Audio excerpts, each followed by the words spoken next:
fundamental principles of real estate. Having an audience of people that know, like, and trust you is a non-negotiable.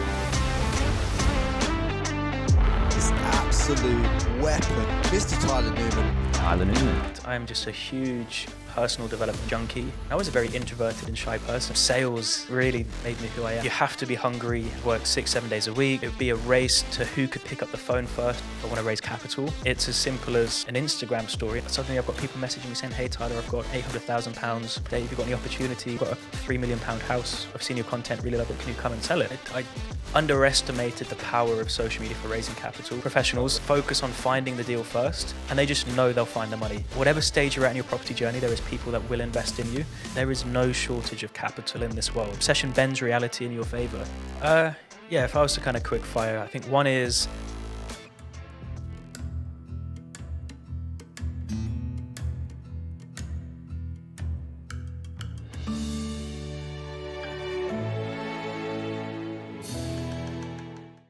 welcome to the first inaugural edition of the Property Funding Podcast. Absolutely delighted to have Mr. Tyler Newman here. Good afternoon, Tyler. How are you? good. I feel honored to be here. So thanks for having me. So Tyler Newman is the CEO and founder of Luxury Property Partners. You're also in Property Ed with your business partner, Rosie Cassidy. And together you also have Newman Rose. So very, very well known in the world of particularly property education, high profile social media, developing a bit of a legend status reputation of the next generation property developers, which we'll come on to. So delighted to have you here. And how are you keeping? Yeah, good. I mean, 2024 is treating us well so far, so can't complain. Lots of challenges, but challenges means growth. So yeah, True. all good. And looking forward to deep diving into those challenges, your learnings, your experiences. And we've had some great conversations. We've had some car journeys together, shared events. I was on your podcast as a guest last year, which I really enjoyed. So yeah, we'll definitely dig into all of that. However, slightly different than perhaps some podcasts. What we do is we do a quick fire round. So you're only allowed to answer with one word. Okay, so no pressure. I've not done this before. No before. pressure. Exactly, this is unique. Okay, so number one, what is your favorite food? Steak. Oh, that was easy. Have you got a favorite country?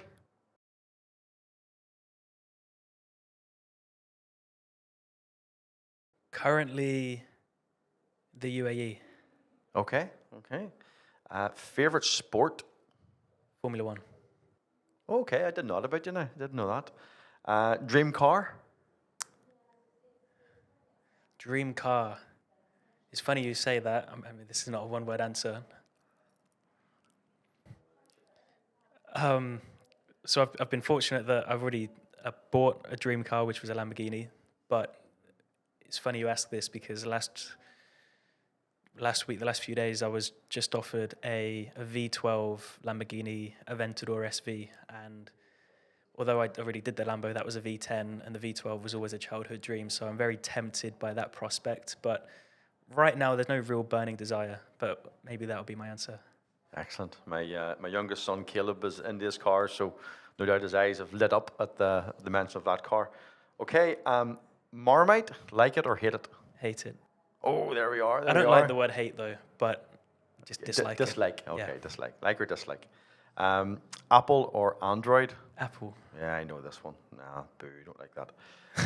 One word to describe yourself.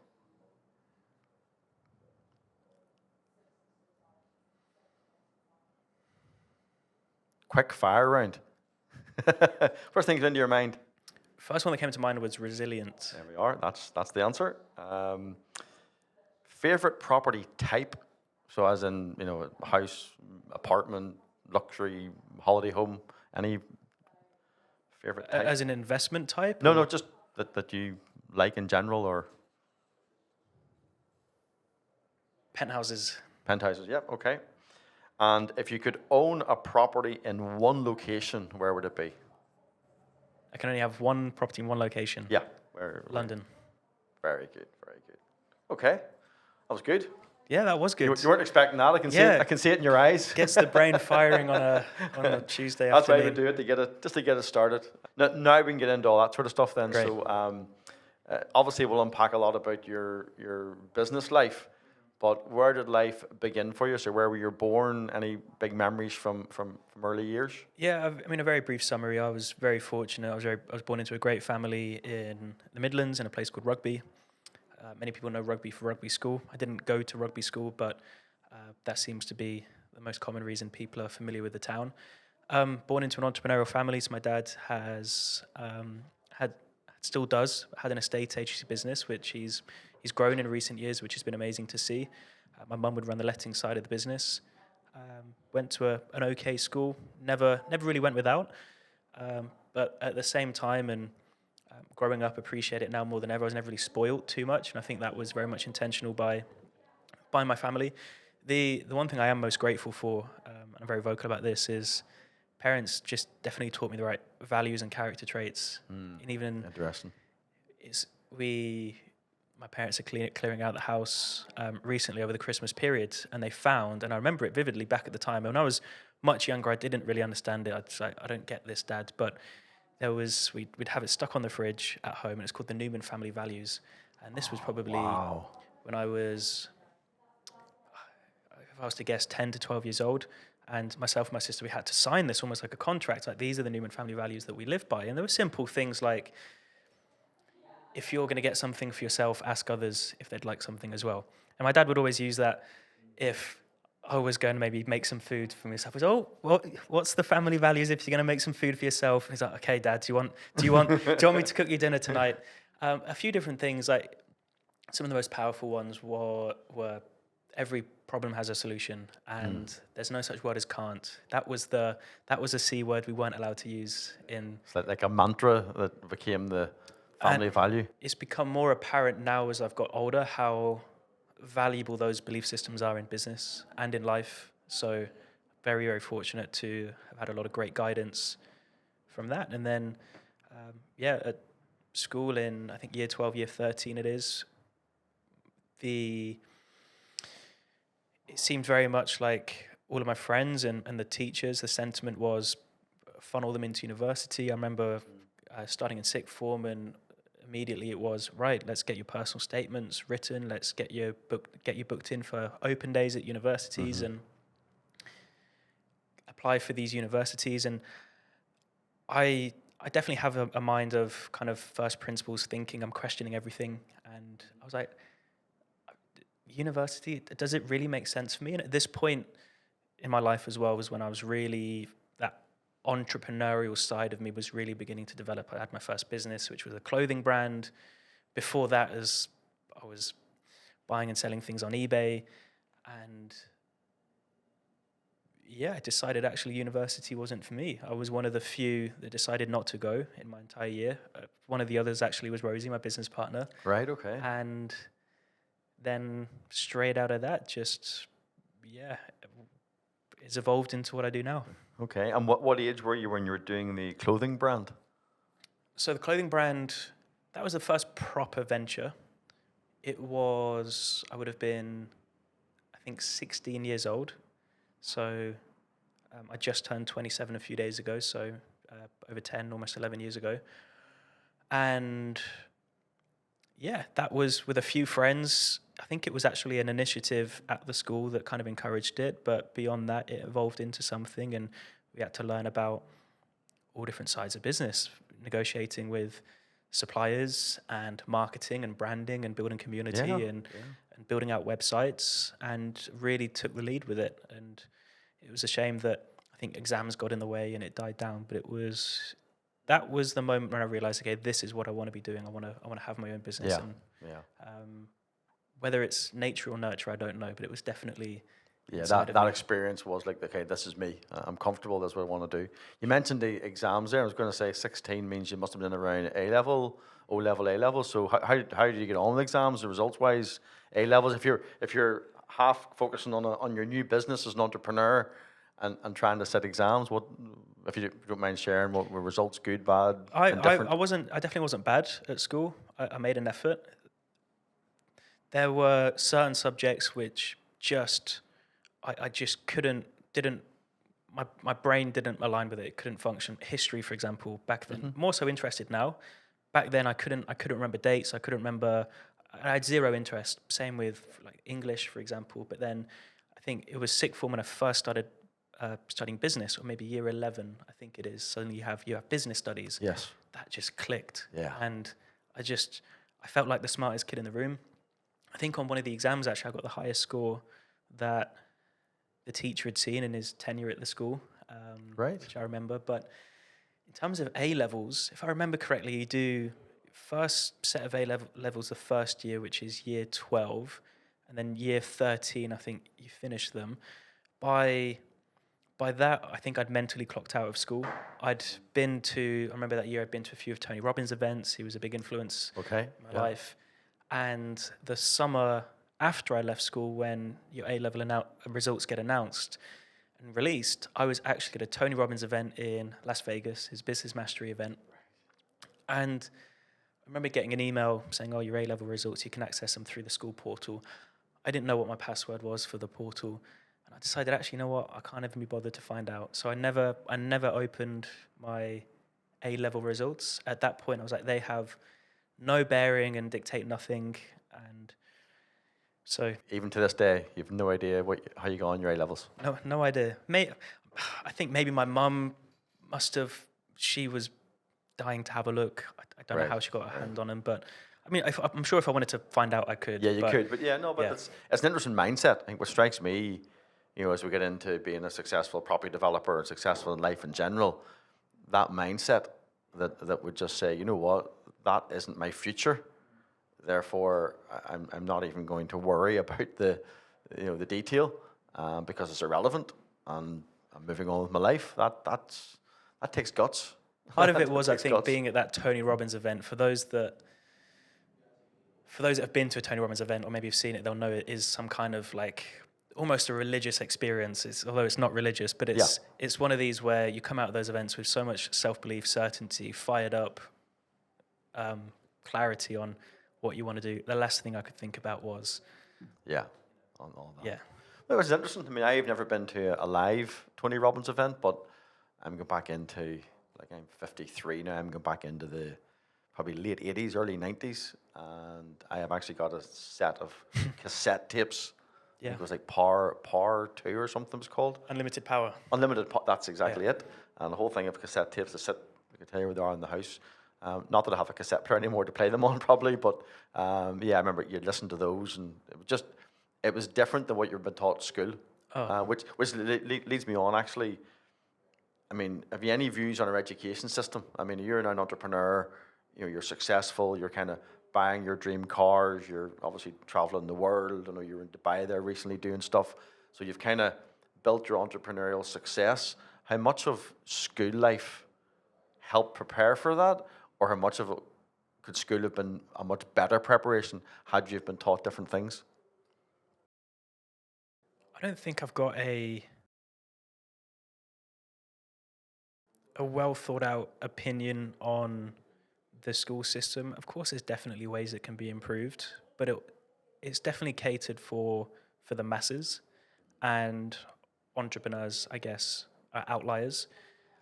Although I never went to university, I'd actually say it's after I left school that my learning really started. I am just a huge personal development junkie. Yeah. Like that summer, I spent a lot of money to go out. The probably first 2 or 3 years after I left school, I reinvested like every penny I had back into myself. Yeah. And just was not bothered about saving money or putting money aside. I was like, for me,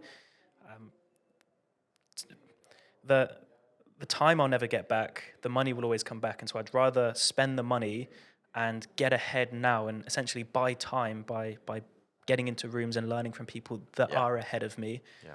And still to this day, just on the drive over here, a podcast in my ears, personal development. And so I've learned more from outside of school than I did in school about just life and entrepreneurship, for sure. Yeah. I mean, I have quite a strong view on it. I suppose I've got 25-year-old, 19-year-old sons, so you go through the whole education journey, and then they're looking for careers and what they studied in school, there's no real relevance to careers in some cases. And it's not to say there isn't value in our education system, but I feel as if we teach children how to pass a test.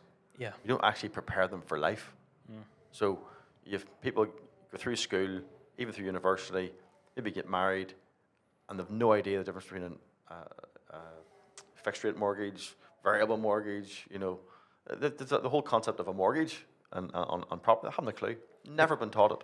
That I find fascinating, and any wonder we end up with the mess of debt and credit cards and all that, because we don't actually teach kids about money in school, in my experience. A great example of that is, I just remembered this, but on the topic of A-levels, my A-level psychology exam, that was all about just memorizing studies, who did what study on what day, and how many people did they survey, and what percentage were the results, and it was just all you had to remember was that. My memory wasn't great, and that psychology exam, it must have been at 9 or 9:30 on the, say, Tuesday morning. I started revising for that exam 9 o'clock the day before, revised all through the day, all through the night.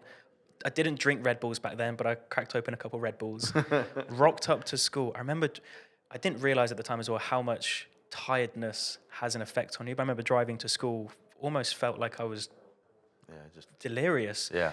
I got into the exam, completely crashed the exam. But I was questioning, like, what have I actually learned here? But then I'd finish that exam, and then I'd read books like Influence by Robert Cialdini. I'd read books like How to Win Friends and Influence People, which are books about psychology, but how to actually get ahead in life. And Influence by Robert Cialdini is one of the best books, I think, on sales and persuasion. Yeah. How to Win Friends and Influence People, a must read for everyone. It's like, those are the books where the psychology of human nature is important to learn. I mean, as you know, I do a lot of reading and studying into what makes people successful. Business, life, relationships, and of course sport, which was what I'm into. And again, it's fascinating the character traits, with successful people. So successful entrepreneurs, successful business people. There's some character traits across them all, and some of it is just mentality, to education, to learning, to life. And yeah, you certainly displayed that at an early age, given some of the decision making. And were your parents supportive of kind of I know most people go to education and they go to university, but I'm going this route. Were your parents supportive, or kind of whatever you want to do, Tyler, we support you? Unbelievably supportive. I can't, express enough how I appreciate it, because it's rare. Yes, for very parents much so. to be very much so. That supportive. But they never went to university. They turned out okay. I think maybe they saw something in me. I don't know, but I think they, at that point, with the clothing business I had and a couple other things, they kind of knew that I was going to be okay on my own. Yeah. So, yeah. You'll not be on the streets. Yeah. Which is, there's no harm being on the streets for a week, a day or two, to learn the value of a bed, a warm bed. It's always good. So, okay, so you move in then to property then, really, as an employee. So just talk us through some of the things you did there, and then. The property thing started. So those last couple of years of school, I was trying everything. I'd go to seminars about the Forex markets, and then quickly realized that's not something that has any longevity to it. I'd look at things like e-commerce and drop shipping. I'd looked at all of these different vehicles and opportunities. Property was a Facebook ad. I can't remember the exact date. I've got it somewhere. I think it was October 2013, I saw a Facebook advert for a one-day free property seminar at the Cumberland Hotel in London, just by Marble Arch. Right. And I took the train down there, and this guy did this presentation, and he was a much older gentleman. He must have been in his around late 50s, talking about how he'd built his property empire. And I was the youngest in the room by a margin, and I didn't understand half the terms, any of the jargon, really no idea what was going on. But I just knew property is an opportunity. It's a vehicle that has been around for hundreds of years and will continue to be around for hundreds of years. Yep. I knew people personally that had done well in property, and so I thought, what's the worst that can happen? And of course, as it happens, at the end of that seminar, they make an offer to pay and come on a 3-day workshop, which wasn't too expensive. It must have been £300 or £400, which I paid for. That was in Milton Keynes. went to that. Went to it a couple of times, actually dragged a couple of friends there on the next one. I said, you guys have got to come to this. Like, screw university. This is what we need to be doing. Yeah.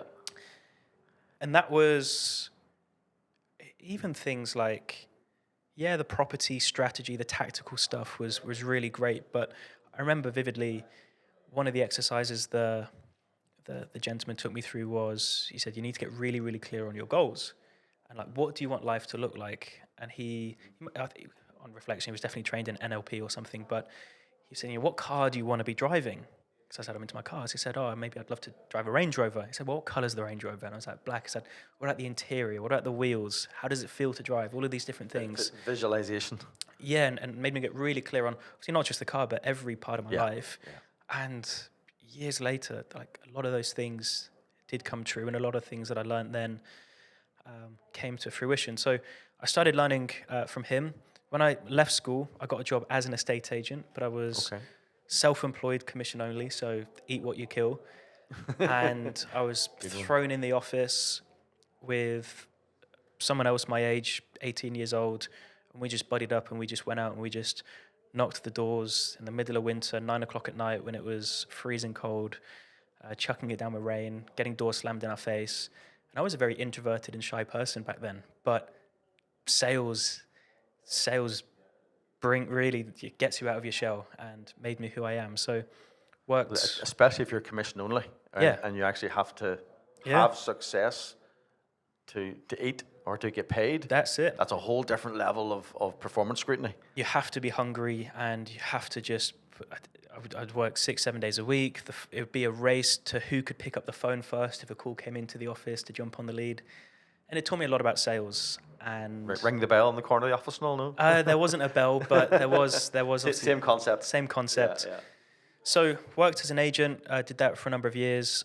Towards the latter end of my career, I decided the first property I ever sold was, I took a buy-to-let investor around an 80, I think it was like 82,000 or 85,000 pound flat, which he bought, made about 300 and something pounds commission on that one.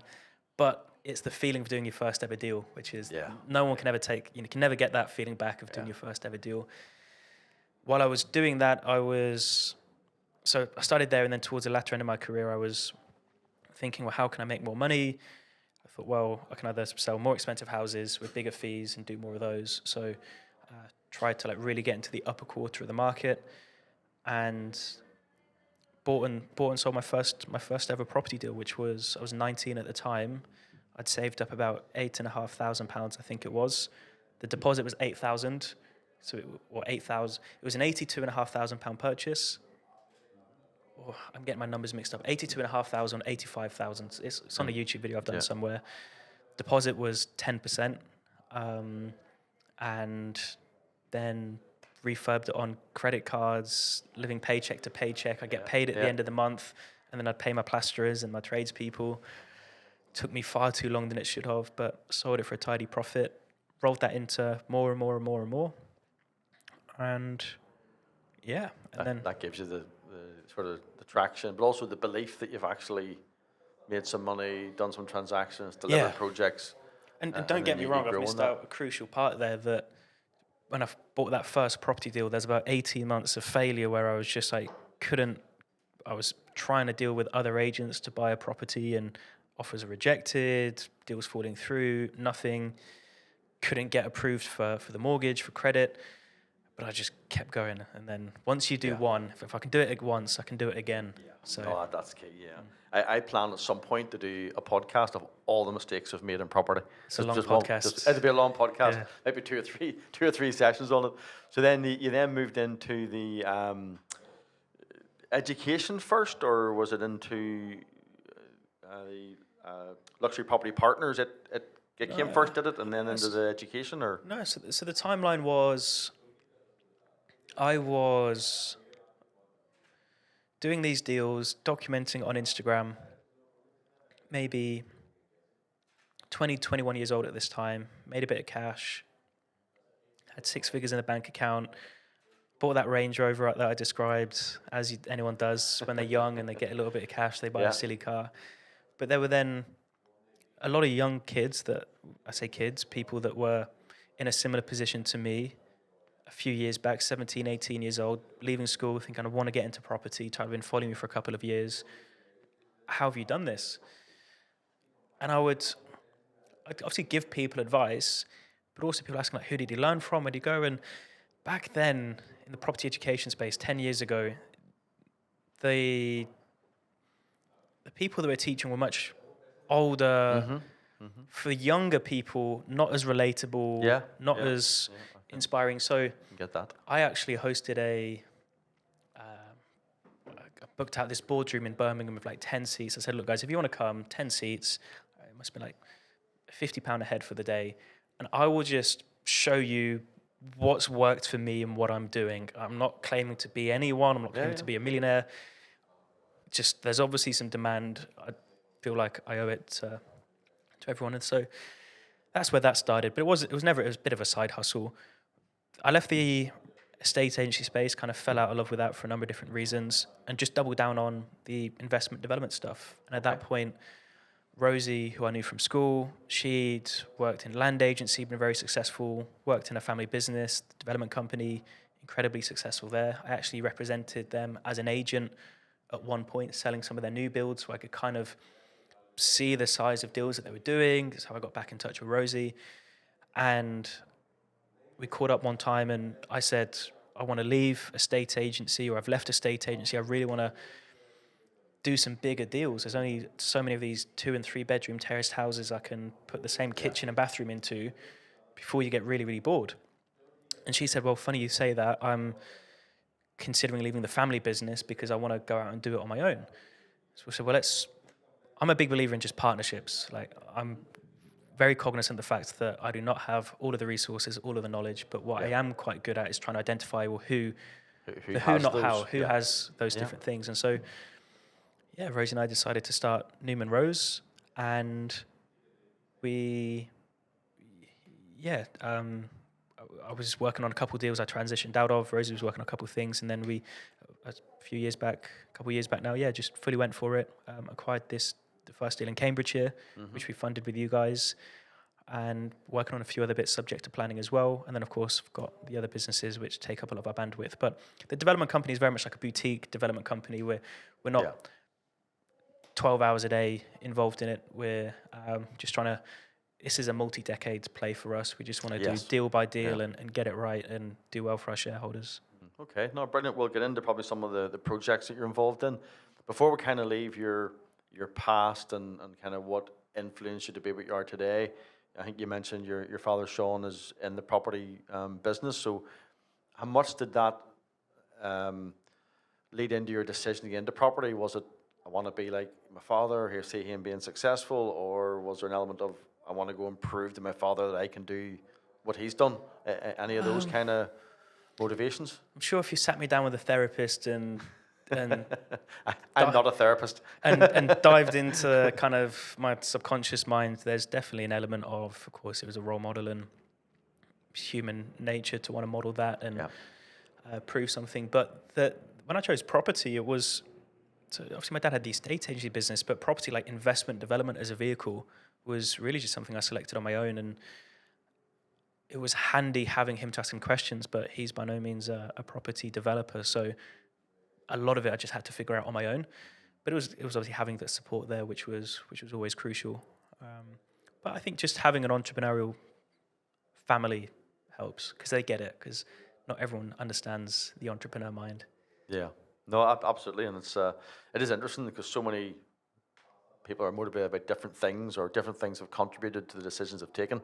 So it's interesting you talked about from your family values right through to leaving education when most probably feel pressure to continue to further education, through then to ending up in the same industry as your dad. Sort of an interesting thread through that. So my father was a missionary. Okay. So that was to follow him into missionary work would have been obviously a huge decision. But it's interesting that career path of yours. So moving on then. In fact, let's get a little bit into brand presence, social media, and then we'll go into a little bit about some of the projects you have, because they're interlinked. I think now is a good time to kind of explain the first time I ever met you face to face, which obviously we've talked about before on on your podcast, on some of the broadcasts I've used to do, and I've used your sort of persona, this next generation type developer in our first meeting so many times over the years. The poster boy, am I? The poster boy. That's why I'm absolutely delighted that you're going to be the first person I've interviewed on this podcast, because you've definitely been a bit of an inspiration to me to open my mind to this whole world of podcasting and social media, etc. So the first time we met, and we talked obviously on the phone and some Zooms, the first time we met, I can't remember exactly what it'd be, 2 years now, 2.5 years, in fact, probably more now. Wow. Yeah. We're into this pre-COVID, post-COVID. It wasn't pre-COVID. It's all a blur.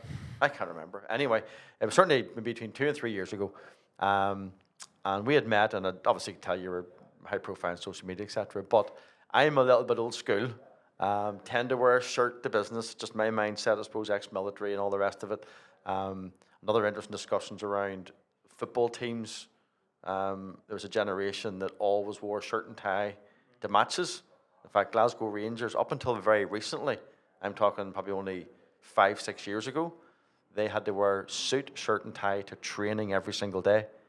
That was just their club value. To then get changed into the... Yeah. They had to arrive at training during the week, full shirt and tie. Because the story goes that Paul Gascoigne, the very famous player, when he played for them, would go fishing in the morning in his suit, but with his waders on, and then would walk into the dressing room with a trout that he'd caught that morning. But he's in his suit because he's ticked the box and kept the rules, but he's been out fishing most of the night. But so I walk in this hotel now to meet you, and I'm, as usually am, shirt on, trousers, sort of, can't remember, a sports jacket or whatever. And then you walked in, and then my first thought was just, he's wearing like a casual jacket, he's got a t-shirt, I can't remember, like sort of trousers. You're wearing socks, one of these sort of the new generation, those socks, shoes, and it's like, is that how he's come to meet me? That was just my first reaction, not thought process, just first reaction. It's like, is he taking this serious? But then as I get to know you, and obviously you're dressed today, and I've seen loads of Instagram, very, very well dressed, smart suit, so of course you were. But it was just this concept of this new generation across the whole of society, but particularly even regarding business. And then when it comes to property developers, it's not all shirt and tie, go to meet the bank manager. We live in a totally different era now. The social media era, if everyone was on social media every day in a shirt, suit and tie, that's not real. Social media, people want to see you for who you are, day by day and all the rest of it. So it really is kind of a real, it's like someone hit me with a baseball bat to an extent. It was like, this dude's really successful, really high profile on social media. Look at what he's accomplished in his life so far. And yet he's so comfortable and casual walking about doing business, dressed casually. So it was kind of like, that was just, for me, it was kind of like a real, I need to maybe chill out a bit more when it comes to business. But your social media presence, persona, how did that develop? When did you become conscious that a lot of people wanted to follow you on social media? And then how did that impact, for instance, how you dressed and what content you put on social media to kind of let them see the real you? Great question. There's an element that's a generational thing. I mean, I've grown up in the generation where it is Instagram, and I was a bit before TikTok when I first adopted social media, but Instagram, it was just like your friends are on Instagram, your friends are on Snapchat, you just share what you're doing, and that's when you're 18, 19 years old, that's what you do. But then as I begin to develop in business, and I'd study more, and I'd learn from others, and by doing it, I would see the benefit of having brand and personal brand and attention. Attention is the new currency. It's a very valuable currency in this day and age.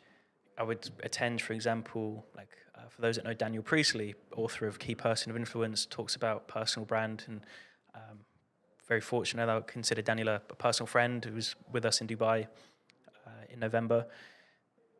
But back then, when I was an estate agent, I had Key Person of Influence. Okay, if I want to become an authority in my marketplace, and I want sellers, people that are trying to sell their property to call me, and if I want to be top of mind, I need to be creating content that's valuable for them, whether it's market updates, here's what's happening in Coventry. here's what's happening in the Coventry market this month. This is transacted, this price per square foot, Rightmove reports this.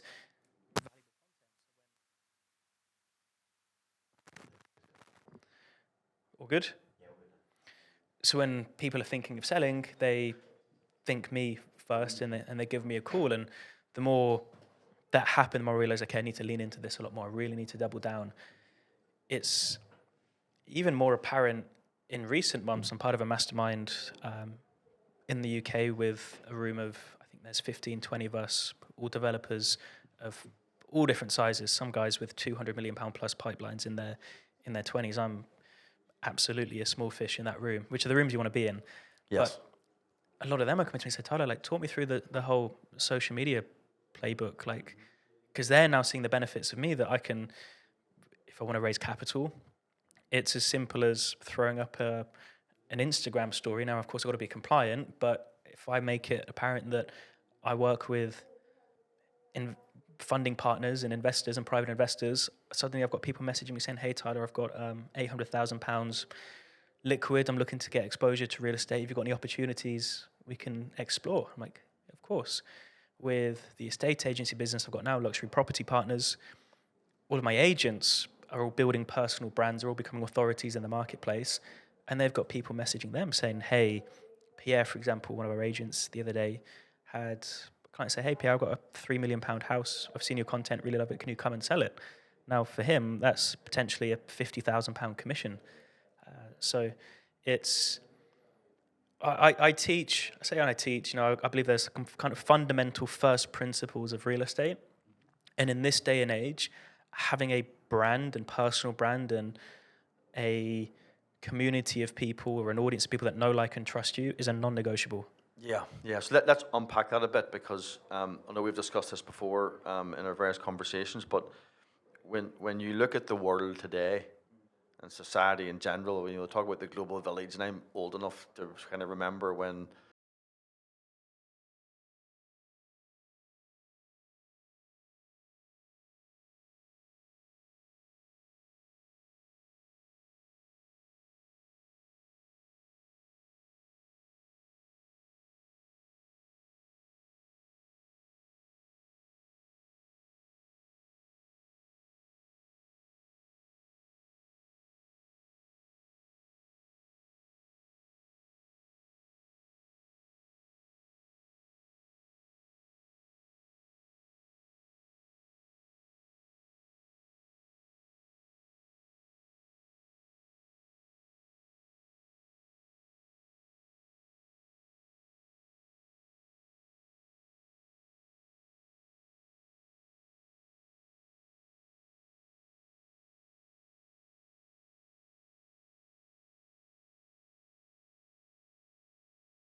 Mental blocks, concerns, hesitations, and then now that they've done it, and it was very uncomfortable for them at the start, and really had to coach them through the process and reframe a lot of these beliefs they had to make them actually execute on what we were teaching. Now they're messaging me saying, life has changed. I can't believe the opportunities that are being thrown my way, and I wish I did this sooner. So, yeah. that's no that and that's the case for so many people in life, but it's interesting that journey when some of the same information, but then people hear information at different times in their life, different circumstances, but it all culminates ultimately to action. It's when the action is taken. So, I remember years ago hearing a statement sort of do with network marketing, but ignorance on fire is better than knowledge on ice. Very true. It's a very interesting one. So I think the end of that quote was, ignorance on fire is better than knowledge on ice. People come from miles around to watch you burn. And there is just something about the activity, the doing, and this is where we're the whole tribe building. So you're bringing it then into property. And for a lot of developers starting out, finding a project isn't difficult. Finding a property opportunity isn't difficult. It's the funding, i.e. how do we find either the debt on a first charge basis, or where do we find the equity part that we need? You've obviously very deliberately and very clear calculation that I've got a brand presence here and I'm going to use that brand presence to help fund my deals. Is that a fair analysis, or did that just evolve separately? I think I underestimated the power of social media for raising capital when we first started. Interesting. But now that I've seen it, and now that I've raised a lot of money, multiple 7 figures now from social media, and know I could raise a hell of a lot more if we had the deal flow and the requirement for more capital. Yeah, it's. I mean, if I haven't already explained, if the point hasn't hit home for those listening, look at like Kylie Jenner, for example, of the Kardashians. Youngest female billionaire, or I think the youngest billionaire in the world. I think she was 22 or 23 years old when she became a billionaire. She's not a billionaire because of her business acumen and her ability to build teams and raise capital. She's a billionaire because she's got 220 million Instagram followers. Yeah. The same with the likes of The Rock with his tequila business. It's probably now worth a few $1 billion. KSI Logan Paul with their drink Prime I think last calendar year, I heard yesterday, did I think $1.2 billion in sales, and they will get a multi-billion dollar exit from that business. It's because of their brand, because they got eyeballs, attention, and the way that translates into real estate is predominantly capital. It does attract a lot of opportunities. It brings better deal flow. You have people that are sending you deals for partnerships. One of my construction partners for the HMO business have up in the Midlands from social media, someone I first connected with over social media and got into business there. But from a capital perspective, if you've got people that know, like, and trust you and want to do business with you, then it's the number one lever that you can pull. Yeah, I mean, you've hit the nail on the head that last couple of minutes there, because that's what I mean when I refer to you as the next generation of property developer. I mean, you can just imagine an education course on being a property developer and a whole section on build your brand. 15, 20 years ago, it's like, what? No, I go to my bank manager, I put my shirt and tie on, or a dress for the ladies, older school, and I'm going to go and meet my bank manager and, Sunday best, as we would say in Northern Ireland. Those days are gone. Mm-hmm. They're never coming back again. So it's getting younger people, and indeed older property developers, to understand through social media you can access, engage with, identify, nurture a whole tribe of people that want to be part of your business and can help you. I mean, there's so many things I could speak about on this. It's also important to understand that everyone has a personal brand, whether they know it or not. Even if you're not on social media, you do have a personal brand. Your personal brand is just, think of it as like your reputation. Mm-hmm. And when we refer to social media, it's more like your digital reputation. It's what people know about you, see about you, believe to be true about you. Very good point. And so everyone has a personal brand. Mm-hmm. Social media is just a tool to amplify that. It's kind of, someone the other day said it's something like creating opportunity on steroids, because it's, if you think of, offline in the physical realm, if you're someone where a lot of people in your local area kind of know who you are and what you do, you are naturally going to have more opportunities going to come to you. People are going to introduce friends. There's going to be kind of warm introductions. Social media just means, instead of maybe the the 50, 100 people in your town, if you're a big name that know what you do. Social media is a way to make that tens of thousands of people that know what you do. So, yeah. That's the no, there's, as you said, so many rabbit holes There's so many. go down that. They could do course on it. So, bringing it kind of back into the room regarding funding. So you and Rosie are deciding to go out on your own. You've been doing some education, and then you at some point decided to use crowdfunding, which is how then we met through a good mutual friend, John Corey, I think introduced us. So John had been to speak at one of your events. Is that how you met John? No, I can't remember how it came about. I don't know if I saw it on Facebook or something, but at some point I bought a program from him, a mini course called, I think, Raising Funds Legally or something, or How to Raise Funds Legally. And it must have been not much, £100, couple £100. But again, I'm mindset of, Learn. not even think about it. It's like, there's information there that I don't know. I will pay whatever price to acquire that information. And I remember going through the first course. I was like, I have no idea what this guy's talking about. All of these fancy words: capital stack, senior debt, mezzanine, and and actually parked it to one side, and I didn't come back to it. And then I was focusing on deal flow and trying to find a project that works. One thing I think is a very important point, and it's become again more apparent as I've progressed through my journey and actually from spending time with a lot of other successful, highly successful developers and property entrepreneurs, is they focus on finding the deal first, and they just know they'll find the money. Even if they don't know where they're going to find the money from, they just have have this unwavering self-belief. And there's a whole lot of mindset things we can touch on. Whereas those that are starting out, it's very much the mindset of, oh, I've only got £25,000, therefore I can only do these deals. I don't like to use the word elite, but the more advanced property entrepreneurs, developers, professionals. That's the way of describing it. They think these are the deals I want to do, and they work, and I've got the right team that can deliver them. Now I just go out and find the money. And there's a lot of belief systems that need to be in place. You need to understand that capital is abundant. There is no shortage of capital in this world. So if anyone ever says to me, I just can't find the money, it's like, well, you're not looking hard enough, because it is absolutely out there. And a big pain point for a lot of these investors and lenders is they don't have enough deals to invest in. The gym I go to in London, it's in St. James. So a lot of the guys there are private equity guys, VC guys. Their biggest complaint is they don't have enough deal flow. They've got all of this money, all of this war chest. So, which is not what people out there would think. Yeah. So there is no shortage of capital. Whatever stage you're at in your property journey, there is people that will invest in you. And you might be holding back because you think, well, I'm new to this. I haven't got any credibility. I haven't got any track record. Well, your team do. And if I'm coming into a new property deal and I've never done a development like this before, but I know my architect has successfully got planning applications approved day in, day out that are similar to this. I know my project manager has delivered countless deals like this. I know my build team have built deals like this.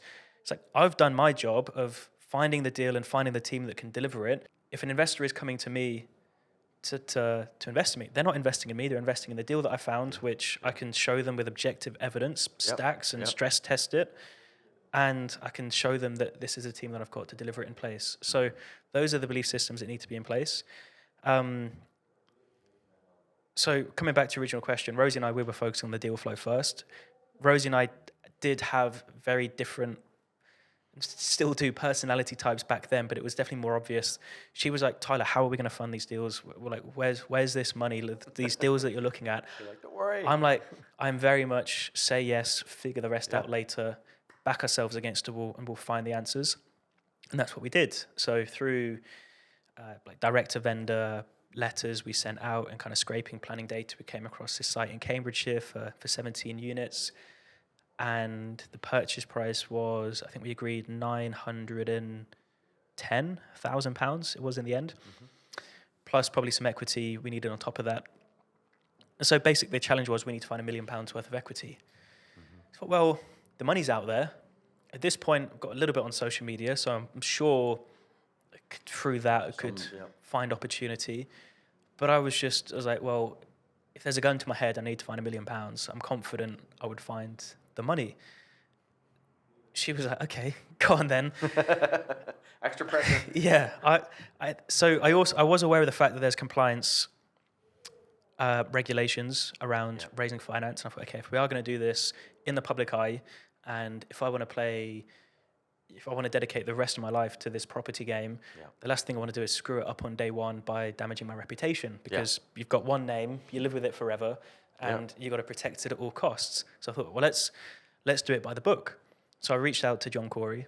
I said, John, I bought your course, didn't understand half of it, not because you weren't good at presenting it, it's because I'm still very naive to a lot of kind of the complexities of different financial structures. And John is very, what's a good way to describe John? He's very technical. Very technical. Certainly very, good description. And he's an expert. He really, really understands the game, which is why I went to him. I said, John, happy to, again, whatever your time is worth, I'll pay it. I just need answers to these questions. Got on a call with him and I think his business partner at the time, who was kind of ex-FCA, and they pointed me in the direction of you. So that was coming back to one of my principles of like who, not how, which I'm a big believer on, is like who's got the answers that I need. So I thought, well, John does, and then John pointed me in the direction of you, and suddenly crowdfunding at the time was the answer to our problem. Yeah, because it allowed you to communicate with a lot of different investors with financially promotion approved material. So you could run a webinar and channel those people who had, if you like, engaged on social media. You could channel them through a funnel effectively. Sure. But in a compliant way. Yeah. And I think you raised about 900,000 from memory. On the first one, on that first project. So for a first crowdfunding raise, 900,000. That's a very, very, very laudable effort on a first one. But it did show for us, and for me particularly, it showed that model worked. You know, here was two young developers. I mean, Rosie has obviously really good credibility through her family business, you know, the Cassidy Group. You have credibility through some work in the state agency, but you're both still quite young. Yeah. And normally when you know, people look at an investment, it's like, okay, well, what's your full track record? And it's like, well, we're just starting out together on this, but there's enough track record and enough brand presence that people are saying, you know what, let's back them. And a lot of the investors, this is a crazy thing, is prior to raising the money, we'd never met them before. It was all through social media and online. See, I that's fascinating because, again, 15, 20 years ago, that just didn't even exist, let alone was a viable strategy. But you've kind of delivered that, where through your mix of a model, you're actually getting people to part with, in some cases, 150, 200,000 pounds with no previous relationship, bar what's been started and nurtured on social media. Correct. Yeah, fascinating. And have you sat down and said, how do we enhance that better? Have you like tried to, is it just, it came, or have you then said, okay, well, what did we do to attract those people? Can we do it better? Can we do it bigger scale? Is that part of the thought process, or how you, I'll reframe the question. Have you been looking at how you then, if you like, take what you've done now and put it on steroids to really get more people, more money? Yeah, so having, like with the businesses that I have, I know that the bigger I can grow my brand and my presence, the more successful the businesses will become. So with the estate agency business, for example, I think we've got in the region of 25 to 30 agents working for us across the country now. I want to scale that into the hundreds this year. And so I know the more presence we have on social media, the more recruitment inquiries we're going to have. I think just in the last 2 weeks alone, we've had 50 people apply for the role. Now, of that, obviously, it's not a good fit for everyone. So entirely through social media. Whereas I know if I wanted to pay recruiters a recruitment fee to get 50 applications, or let's say 10 or 15 are a good fit, to get 10 or 15 people into the business would cost a hell of a lot of money. Yeah. But I can promote it through socials. Same with the investment development company, for the developments we're doing, for the HMO business I have up in the Midlands. If I need to raise money for that, it's as simple as putting on social media. But brand, and because of that, I do invest a lot of money in. I've got a head of production, and we've got editors, and we've got expensive equipment, and we've got softwares that we pay for, and it costs me money each month. But I believe it's one of the highest ROI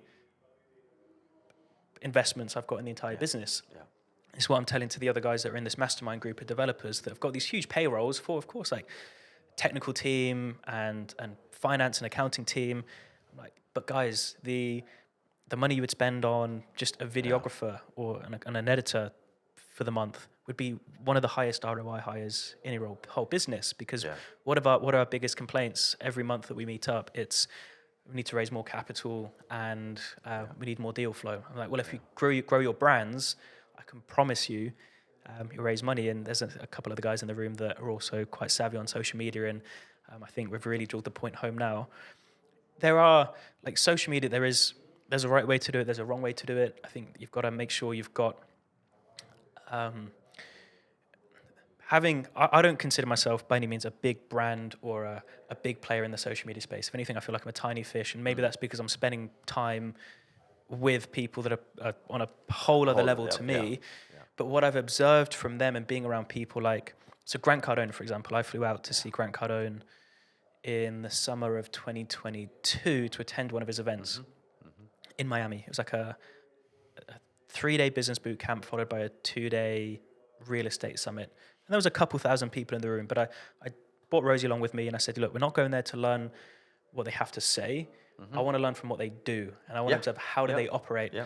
And I would see Grant, and I'd see that from that event alone, I think they raised $60 million for his real estate fund.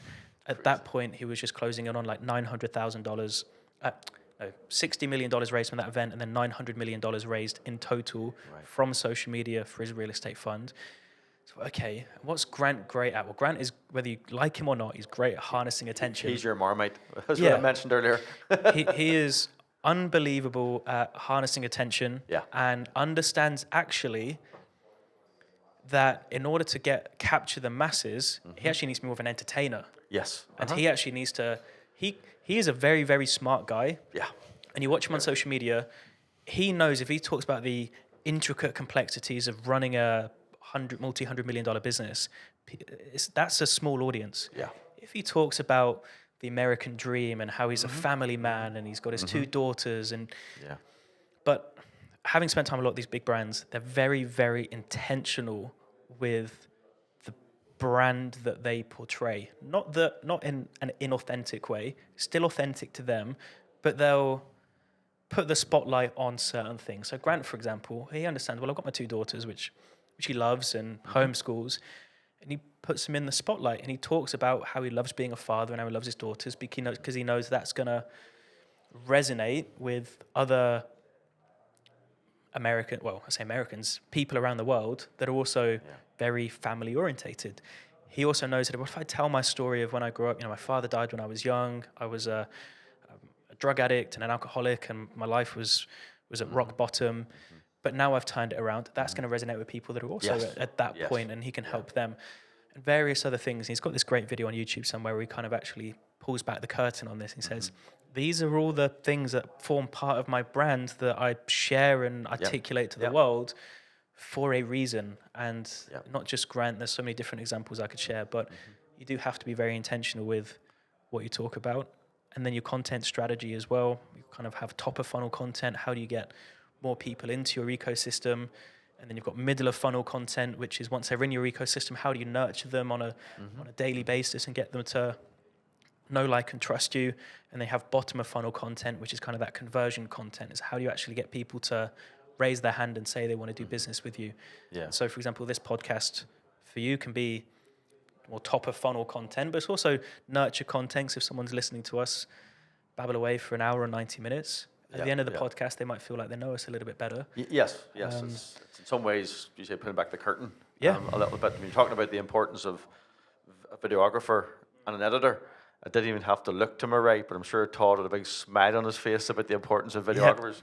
Just don't be asking for a pay rise. But it's interesting, I was listening to you there, because again, I'm trying to think, well, like, why so much of the stuff you've said that I've known for a number of years.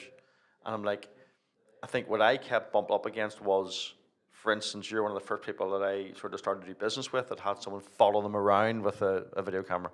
People would come to an event, they get followed around, but literally almost every day when you're working, you have just someone following you around. Yeah. And it's like, okay, that's an expense, but you were like, it's a no-brainer. I have to spend that money because of what it achieves. For me, probably for the last 2 or 3 years, I'm like, well, I'd love to do that. It works for Tyler. I can see the logic of it. But then it comes to actually, money's tight in the business, or we're trying to scale over here, and then making maybe the wrong decision to spend the money over here somewhere. And that's probably like a lot of people. True. Just not having the confidence to actually back what your brain's telling you. So I would say to that, I mean, I'm in a fortunate position where I've been in business for over a decade now into my entrepreneurship journey, and I can afford that cost. You know, the cash flow of the businesses allows for me to invest that kind of money. But I'm thinking, how can I spend more? Like, I had to call my head of production yesterday. I was like, okay, obviously, big bottleneck for us right now is editing. We're spending too much time editing. We need another editor. We want to get more short form content out. So I need someone to. There it is. It is. Found him. Short form content. We want someone to kind of run up a short form division so we can get more top of funnel traffic across the short form platforms like Instagram Reels and TikTok. But for those starting out, they're at the complete start of their social media personal branding journey. You don't need all of that. But the benefit is we have iPhones now, or Android phones. Yeah, thank you. When all you have to do is just go onto the camera and don't even think about creating content in the sense of what video should I create today? What should I talk about? Focus on just documenting what you're doing already on a day-to-day basis. Yeah. If you're going to a property seminar or workshop, just create some content saying, hey guys, I'm going to this property seminar or workshop, and here's 3 things that I learned today. Just document what you're doing. It's fascinating you say that, because again, just something's coming to mind. Even happened there. Just where are we now? Well, every day we are today. End of last week. My generation probably have to make a deliberate attempt to learn some of the things you're talking about, even the use of phones. So even earlier, I was watching Todd talk to one of the previous guests about an app that sort of allows the phone to follow the person, as opposed to, the shaky hand. And I'm like, well, that exists. If I would just learn that app and how to use it, and that's, for me, maybe it's a character thing, and we have us all the time in our business, particularly with Brenda, my wife.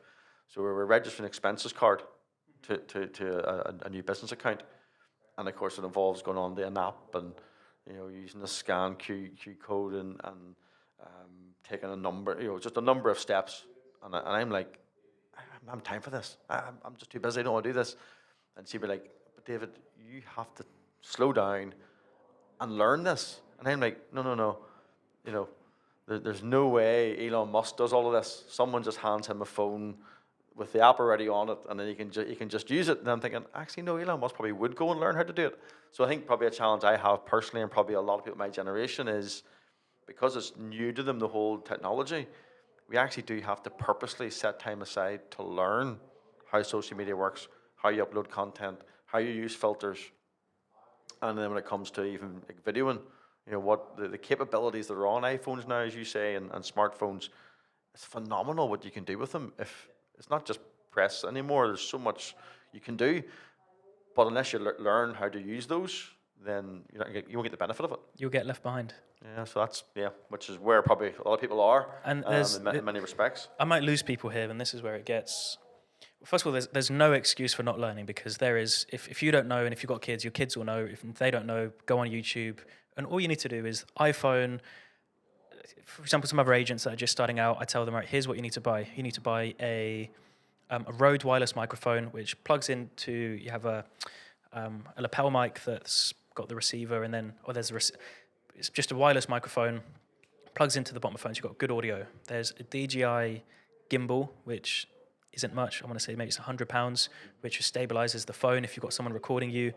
And there's an app, I think it's CapCut or Splice for captions, just so you create a video and it's captions. And I think if you just do it for 2 years, sounds like a long time, but if you speak to your camera every single day for 2 years, 2 years from now, you will have a tribe of people that know, like, and trust you. You have an abundance of opportunities coming through to you, and you don't need the videographers and the photographers that I have. But on your point where I said I might lose some people, is I'm in a position in my business where I'm constantly trying to buy back my time by hiring people and putting systems in place so I can focus on what I believe to be is the most impactful, high income producing tasks I can, which is content and media. And the more time I can spend on that and growing the brand, I've got people in the businesses that are much better and smarter than I am at different parts. On the recruitment side, I used to do a lot of the recruitment for the agency business. I'm pretty much 95% removed from that now because I've got people that are much better than me that handle all of that and handle all the inquiries. Yep. My job is to get the attention and drive the traffic to them so they can take them through the recruitment process and onboard them. I then want to create training materials and content, digital assets for the agents when they join and we're onboarding them. They can go through all of the training material that I've created.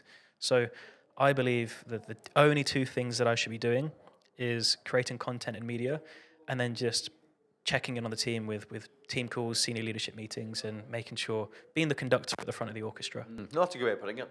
So you bring that then into property development, and you're using that whole brand for I suppose contacts, maybe for sourcing a project, might even be some of the team you put into the project, and then of course for raising funds. So when you start with your capital stack and your blank sheet of paper, and you're like, where am I going to get the funding for this? How much time do you spend doing that?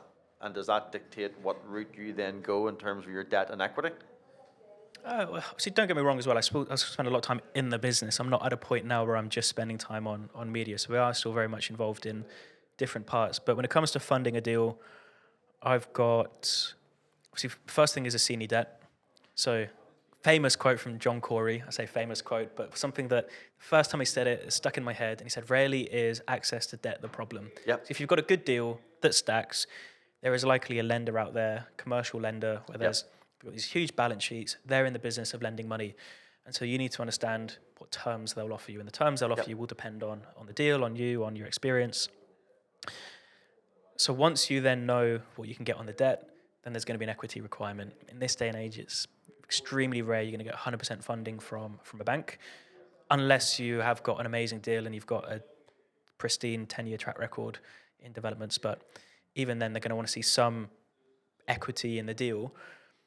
So once you've got the debt, it's just a question of finding the equity. I've raised money in various different ways. We've crowdfunded equity through the likes of obviously yourself in the past and company working with now. That's for bigger ticket, so 900K, £1 million plus raises. I've raised money as just like working capital for HMOs. So, let's say we've got HMO we've purchased. I've done a private mortgage of 100% funding before. So we bought a deal a couple months back. It was a 200K purchase price, but we had it valued day one at 250 by a surveyor, and an investor who was actually a neighbor in my building, who's a private lender. He said, Tyler, well, I'll give you, I think it was 80% of, approximate numbers, 80% of market value, which equated to around 100% of the purchase price.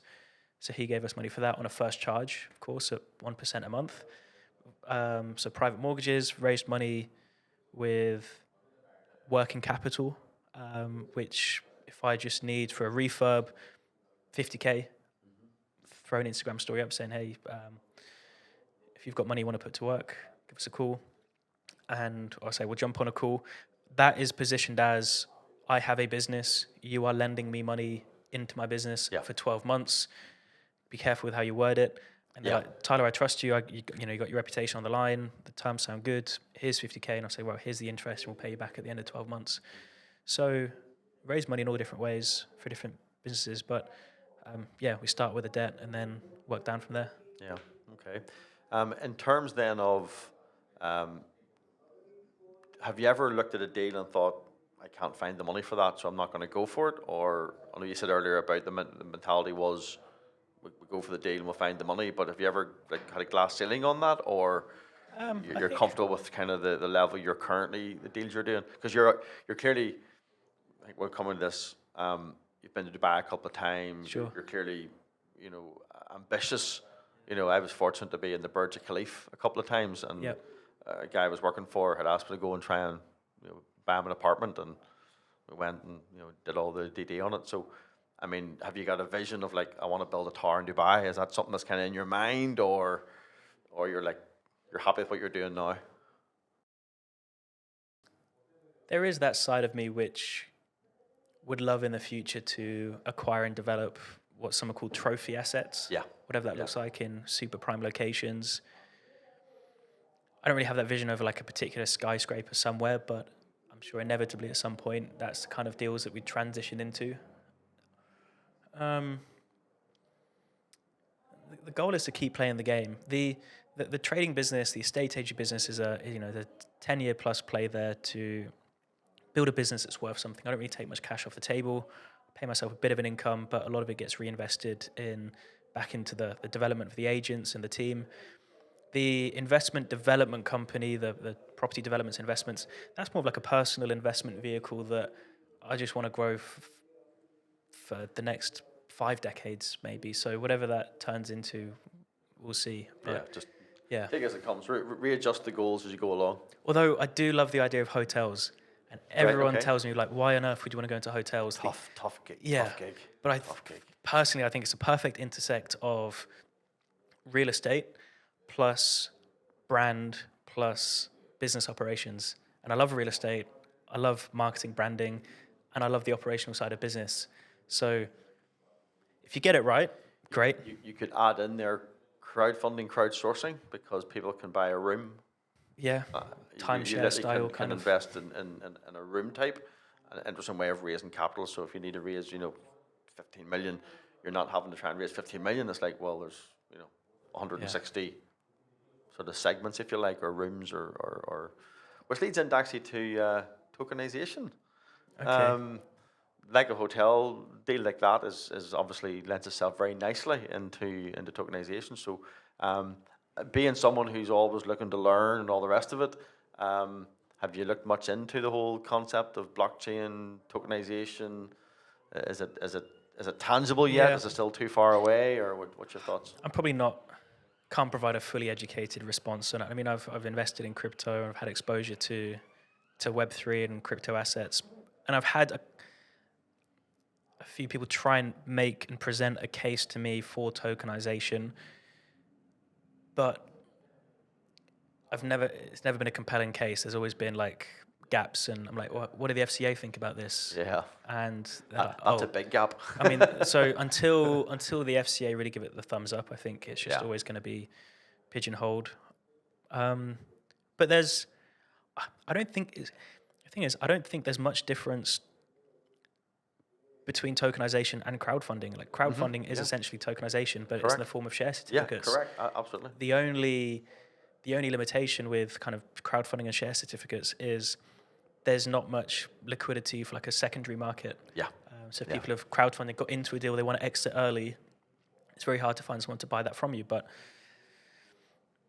how much demand there is for that, I don't know. Yeah, I mean that to me is the holy grail of crowdfunding. When you get to a point, I know there are a couple of companies that have a secondary market, but if you could get to that point where the market was mature enough that people can take the higher risk early on, put in their money, but then maybe halfway through the development or 2/3 through this development, when it's ground there and we're moving to the final stage of the project and people need liquidity, that people then can come in at a more comfortable risk profile.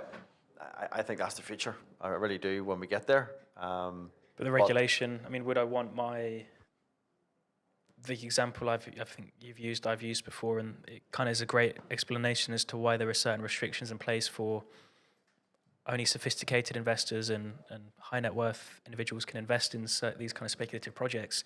Would you want your grandma being coerced into buying tokens in a high risk development project? I probably wouldn't. So interesting. I have a slightly different take on that.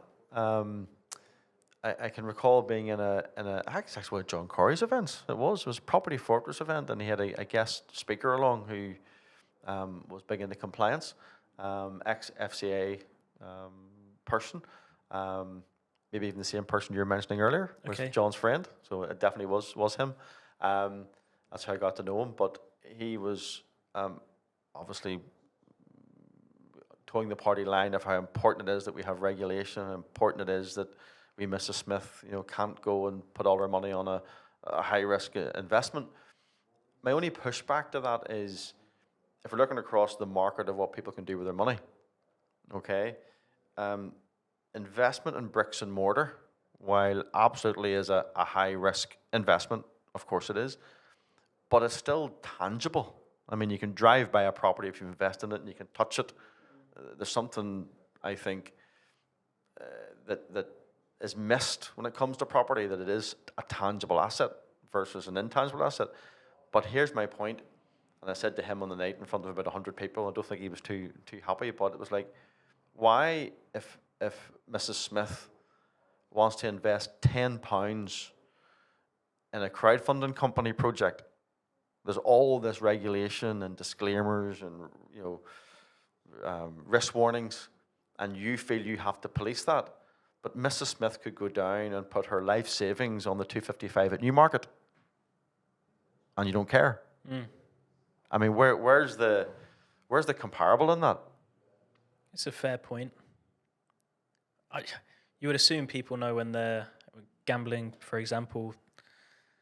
Most people should know that the house always wins.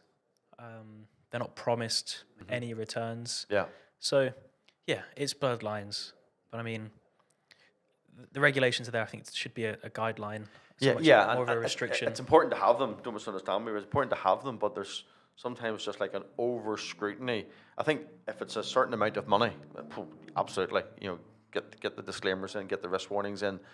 People shouldn't be losing life savings or been coerced into losing life savings. But when it's smaller amounts of money, it's kind of like, do I put £10, do I put £100 on a property investment, or to go out and take my family out for a meal and spend £300? It's kind of like, where's the relativity? So the people have been paid to scrutinise that level of investment. It's like, where's the sort of economics of that? But yeah, it's probably again a topic for another day on it. But regulation is important. Compliance is absolutely essential. But there comes a point that it's just almost draconian. And the whole point, in some respects, of crowdfunding is to democratise property investment. Well, the higher you make the bar for the masses, you're actually going against what the whole concept was.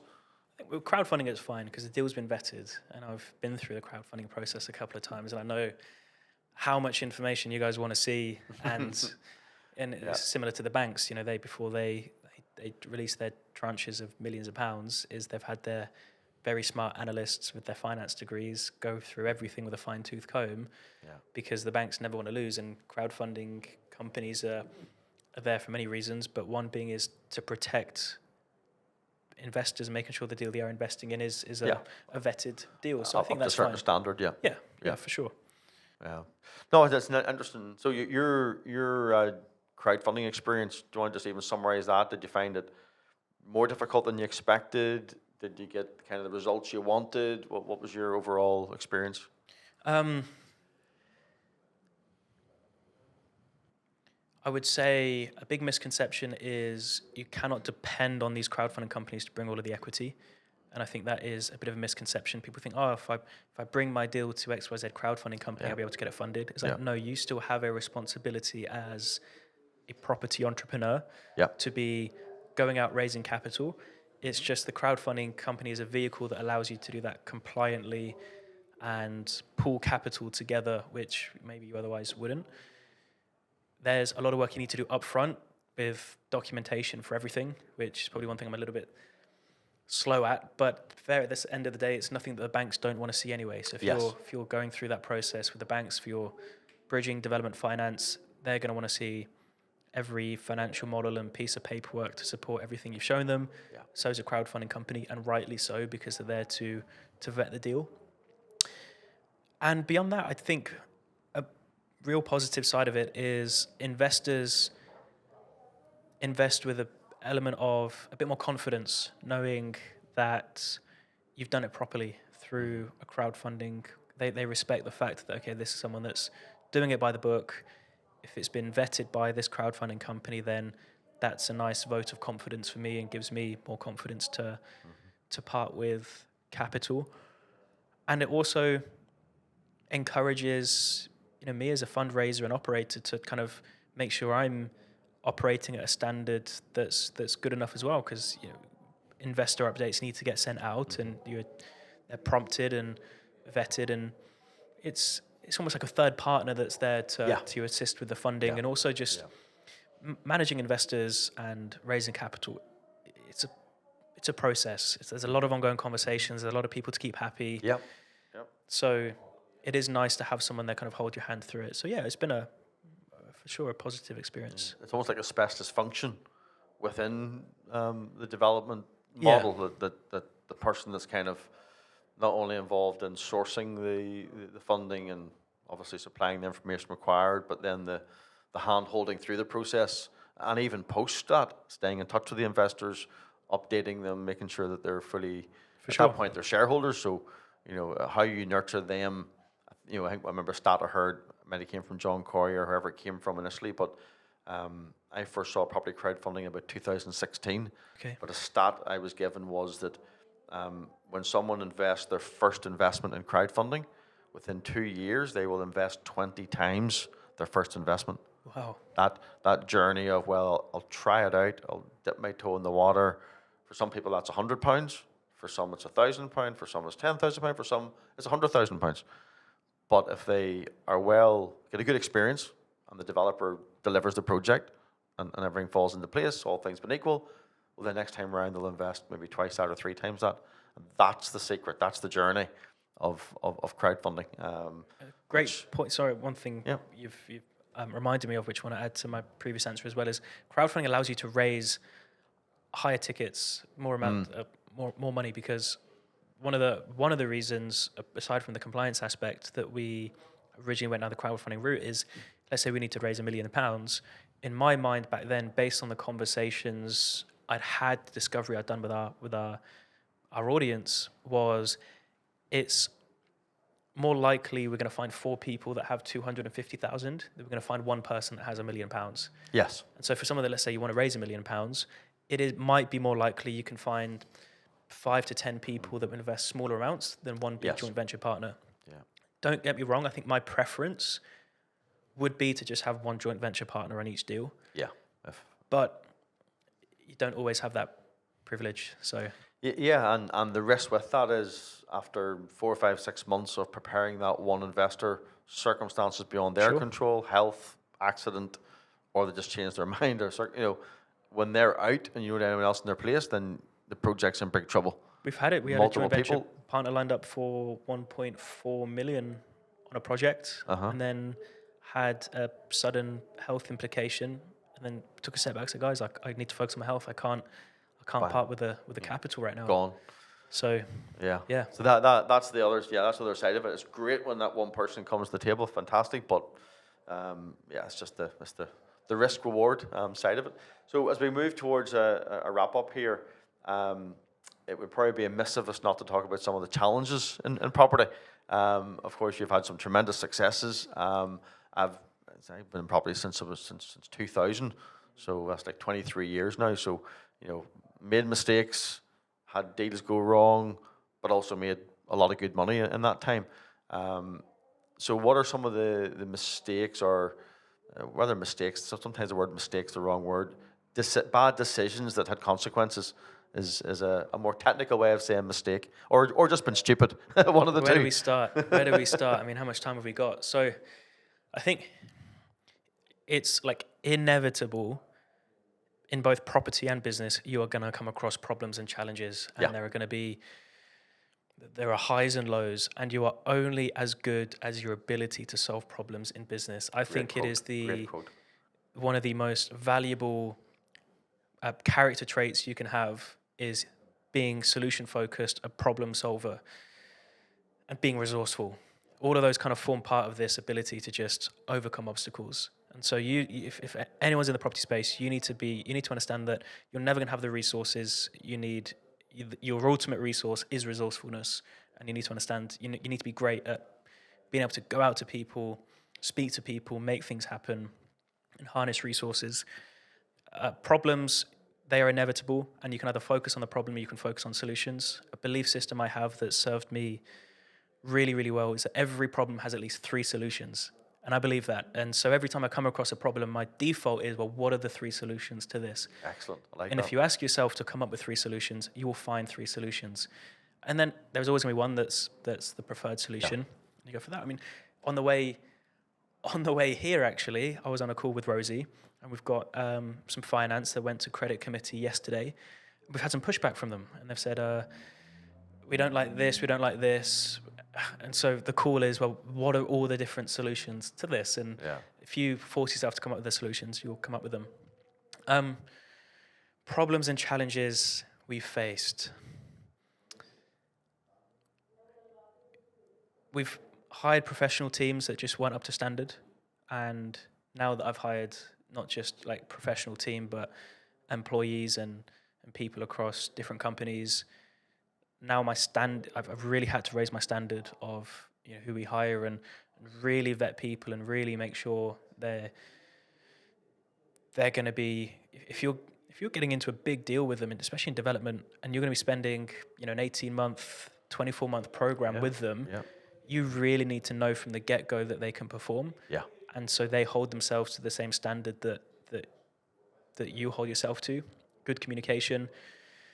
So there's that. There's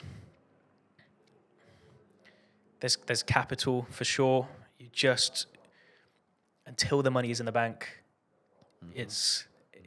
until the money is in the bank, you cannot stop going out, keeping your options open. What other problems have we faced?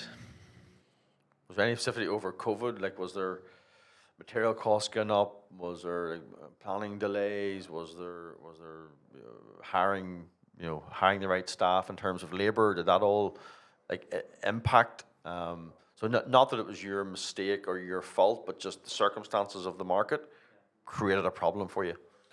Construction costs went up, so suddenly the contracts we wanted to use didn't work anymore.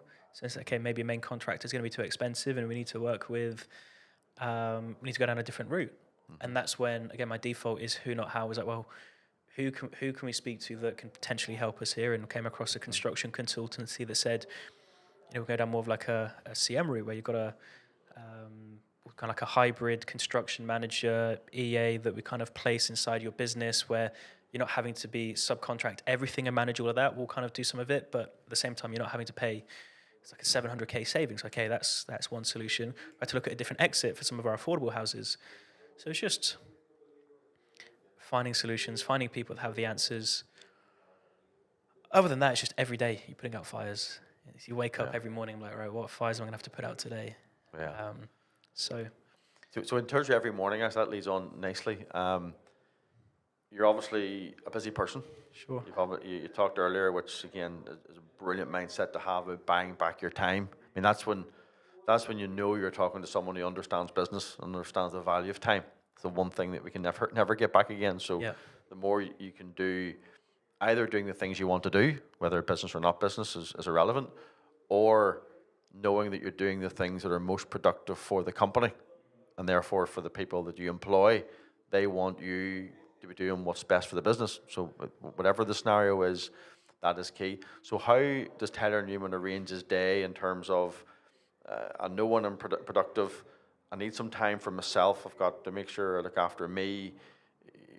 How's your day structured, or how do you go about making sure that your production is at its maximum? So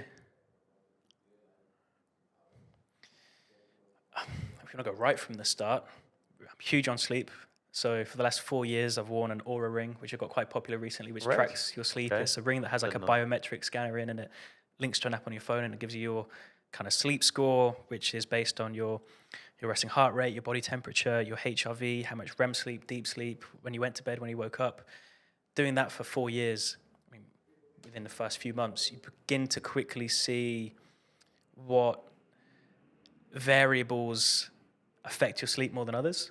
Okay. So I a few years back, I hired, and he's a close friend now, a kind of a peak performance coach who did a full assessment of my health, from sleep, routines, gut health, diet, everything. And hiring that performance coach just allowed me to better focus, less brain fog, etc. And so like sleep got really dialed in. I could see that if I eat too close to my bedtime, my body temperature spikes, my heart rate spikes, I get less REM sleep, and that affects my focus the next day. I know I need to sleep in a really cold room. I try and sleep in a 19 degree or 20 degree temperature room. And when I was moving into my new apartment, I wanted to make sure I had air conditioning so I could really temperature control my room. Makes sense. Blackout blinds. I have sometimes I'll sleep with mouth tape as well. I don't know if you've seen that. So it really helps me breathe through my nose a bit better. Yeah. I mean, I take it a little bit to an extreme, not too extreme. Yeah. But no, it's but you're conscious that it affects performance. That's the key takeaway. So when you score on Aura like a 90 plus sleep score, the next day you feel like you can see through walls. You are just hyper focused. The mental acuity is there, and when you just become much more cognizant of the input and the output. It's like, well, my sleep was great. I feel so much more amazing. There's a direct correlation here. So my sleep is pretty dialed in. I wake at the same time every single day, which is important for sleep as well, because your hormones kick in at the same time. And I wake up, I've got a light alarm that mimics a sunrise instead of the iPhone alarm, which like triggers a stress response, which I hate. And then I wake up, I got a standing desk because I know that if I'm standing up, I'm going to be more aware than if I sit down. But in terms of how my day's structured, start every day with a team call at 8:30. So with LPP, the agency business, where we kind of go through our mission, vision, values for the company. We do kind of special recognition. We look at... So almost on a daily basis you would do that? On a daily... really make sure everyone's focused. We just have it on Zoom, share my screen. The first 3 slides of the presentation are the vision, mission, values for the business. We just ask someone in the company, like, what is an example of something you've done this week which aligns with one of our values? And just... Love it. And it's one of the things I wish I did earlier in the business. Yeah. Because the team then really adopts it, and they also understand that they're not working to make you rich. They are working as part of a bigger vision for the company. We're trying to make a change and revolutionize what is a very broken industry in estate agency. The morning, typically up to about 1 o'clock, is just deep work, because that's when I'm most focused. I don't like to do calls. I don't like to be responding to WhatsApp. I have Slack, which is where my team can communicate with me, because team, you need to communicate with me. But if it's other non-important stuff, I'll deal with it later. And so is your phone on or off for that period? Typically it's off in another room. Yeah. I've got WhatsApp on my browser. Yes, okay. So I don't really need the phone for anything else. Right. And then I have my lunch. I have calls in the afternoon, go to the gym. Intentionally, I go to one of the most expensive gyms I could find in central London, near me in St. James, because of the people in there that I meet. It's just unbelievable. I was in there, the first week I was in there, I was bench pressing next to Peter Thiel, who's one of the co-founders of Facebook and co-founders of PayPal, early investor in Facebook. I think he's worth about $4 billion. I'll go into the sauna, I'll introduce myself, and suddenly speaking to someone that's sold their company for hundreds of millions. So I just... Excellent. I will pay whatever price I need to pay to get in proximity with like great people and extraordinary people. I just think mindset. It's one of the best investments I could make. And that gym membership, it's expensive, but it will pay for itself 100 times over with the network that I've built. In terms of buying back my time, I mean, I've got a great team. We have great communication procedures. I have daily reports, weekly reports sent to me. And recently, the last couple of months, I've had a personal assistant, which I don't know how I survived without her before. But it's just a load of tasks that have sat on that to-do list for far too long. Suddenly they get them done like that. And just arranging simple things in different parts of the business, super dynamic, arranging travel for me, for the team, lots of different things. And it's not a full-time personal assistant. It's really a virtual assistant based in the UK, but just kind of acts as like a fractional EA or PA. No, so you're, but what comes across there, Tyler, is that you are so focused on making sure you're productive, making sure your time is spent doing the right things, making sure that when you are actually in the zone, if you like, that your health is in the right place. And so often, I suppose again, if I go back, they keep going back different generations, but like I was probably a part of a generation where it was like the answer was just work longer hours. Yeah. You're not dedicated if you're not burning the midnight oil. So it was late nights, early mornings.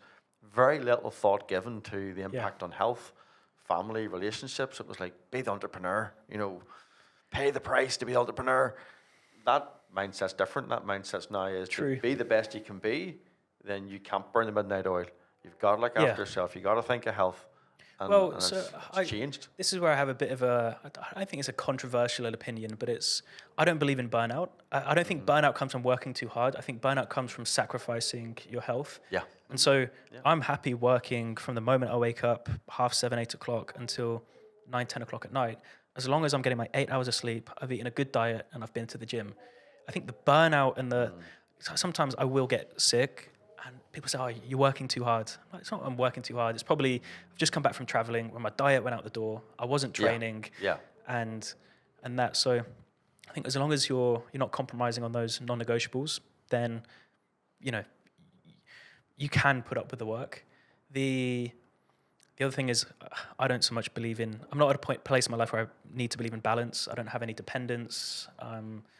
Haven't got girlfriend, wife that I need to be there for. Yeah. And so, and I believe that like obsession and intensity is what really, I saw a quote, like obsession bends reality in your favor. It's that intensity that gets results. So, and bringing that to the table is absolutely massive. You know, I went through a period, partly because whether it was because obviously I was 26 years British Army Reserve officer. Sure. So when you're in that environment, I mean, you don't get much sleep. You know, it's sort of 7 months in Iraq. And yeah, sleep was a luxury, an absolute luxury. Yeah. And we were by no means in you know, a lot of soldiers and units had a lot more challenging tours than we had, but just late night, early morning, so much to be done. But I remember after that, been home a couple of years and just working so hard, morning and night, and I then eventually got a Fitbit. Okay. And I remember a whole year, my average sleep was 4 hours, 20 minutes a night. Wow. I mean, literally. That's not good. And it actually took me a couple of years, Tyler, to get it up even to 6.5, because I was so conditioned to. Yeah. Now, and I might have had a cat nap during the day and things like that, but I knew I was beginning to struggle. I knew I just was not getting enough. It was just, you know, and people would have said, you know, David's so professional, David's so efficient. And I used to think, well, in the same time that I spend with somebody else, it mightn't be any better. I just happened to stay up late at night to get stuff done. So the next day it looks like David's really efficient. But I knew I was having to put the hours in to get tasks done. And then the trick is when you don't put the hours in and don't get the task done, then the focus is, okay, how do I get better at the task? How do I get more efficient and more productive? That's where the focus goes. Yeah. And I've certainly improved in that a lot in the last 4 or 5 years. So true. So true. Caveat, I also want to give the impression that actually you need to work really long hours a lot to make a lot of money. I actually believe more in like kind of leverage and leveraged work. And I know a lot of people that make a lot more money than me that work a lot less than me. Although maybe they have more kind of lifestyle businesses. I'm really trying to like really build a business for enterprise value. And when I love work, so I'm happy to do it. But I could very easily work 3-4 hours a day and tick along, but that's not my choice. Where it stemmed from is there's a very famous, I say very famous, there's a well-known Twitter thread by a guy called Naval Ravikant. I don't know if you've seen it. He's an authority in the VC Silicon Valley world. And he wrote this Twitter thread called How to Get Rich Without Being Lucky. And I think over the course of maybe 100 plus tweets, he breaks down the first principles of kind of wealth creation, etc. And there's a load of them, and he's followed it up with, he's done a podcast with Joe Rogan, I highly recommend, but also a book called The Almanac of Naval. One of the principles he talks about is setting an aspirational hourly rate. So he said when he was younger, he set an aspirational hourly rate of $500 an hour. And so he then said, I'm only going to work on tasks that make me $500 an hour. And if it's not $500 an hour, I'm not going to do it. For example, if you've ordered something online, maybe some clothes that don't fit, he said, it is not worth my time to have to go travel back to the post office to post them to go back. Or another good example, and I have no idea why anyone does this, is going to the supermarket. I get it in some areas, but I guess, and this is a benefit being in central London, is I just have to I can pay a £4 delivery fee on Waitrose for them to deliver it to my door. And I can just buy the same shop I did a week ago. I don't have to go drive to Waitrose, walk around, put things in my basket, wait in the checkout line, drive back home, costing me an hour and a half of my time, when I can just pay £4 for it to arrive at my door. And sometimes they'll even come in and like unpack the food and put it in my cupboards for me. So it's just... No, that's an interesting example. I'm laughing at myself here. Wait until you're married. Your partner says, Taylor, can you run down and get me that sort of favorite food? You say that now. Wait until you're married. But no, I get it. That you know, convenience, and again back to this. How do you value your own time? Not enough people value their own time. Correct. Yeah. That is the key takeaway. Brilliant. Well, look, let's head to a wrap up.